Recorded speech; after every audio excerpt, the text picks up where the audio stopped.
Knowing yourself is the beginning of all wisdom. It is the mark of an educated mind to be able to entertain a thought without accepting it. Educating the mind without educating the heart is no education at all.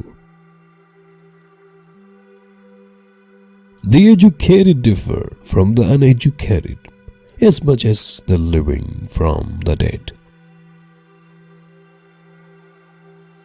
The roots of education are bitter, but the fruit is sweet. It is the simplicity that makes the uneducated more effective than the educated when addressing popular audiences.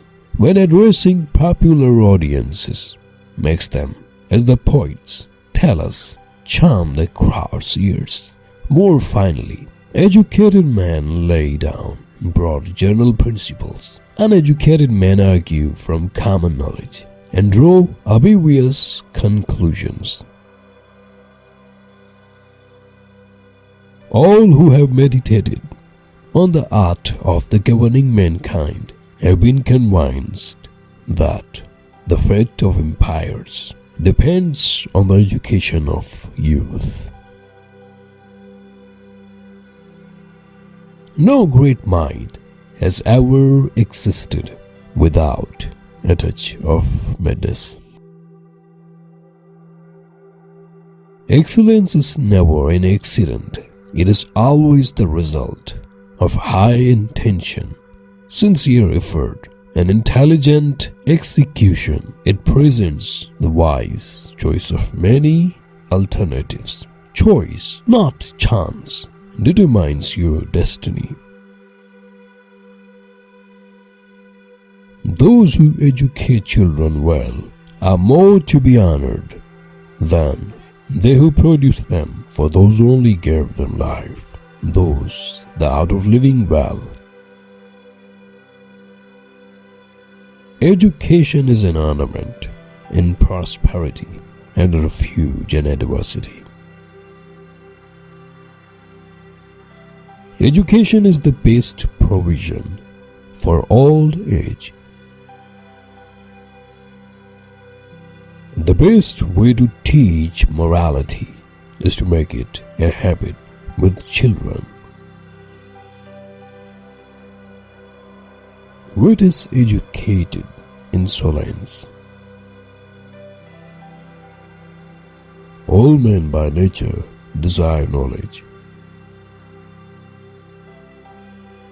The habits we form from childhood make no small difference, but rather they make all the difference. We acquire a particular quality by acting in a particular way.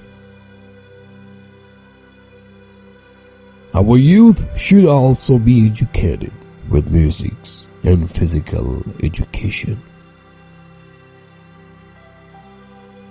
Education and morals will be found almost the whole that goes to make a good man.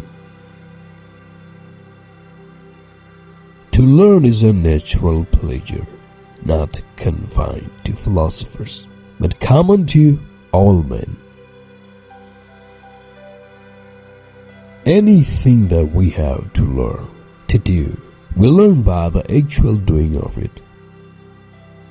People become builders by building, and instrumentalists by playing instruments. Similarly, we become just by performing just acts, temperate by performing temperate ones, brave by performing brave ones. It is evident, then, that there is a sort of education in which parents should train their sons not as being useful or necessary, but because it is liberal or noble.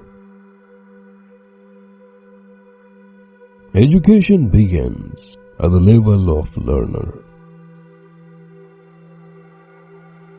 Youth should be kept strangers to all that is bad, and especially do things which suggest wise or head.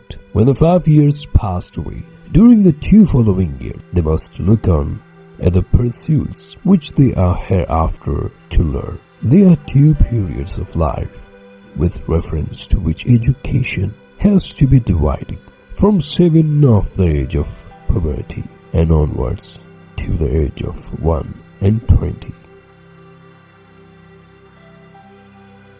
Those who know do, those that understand teach. To write well, express yourself like the common people, but think like a wise man.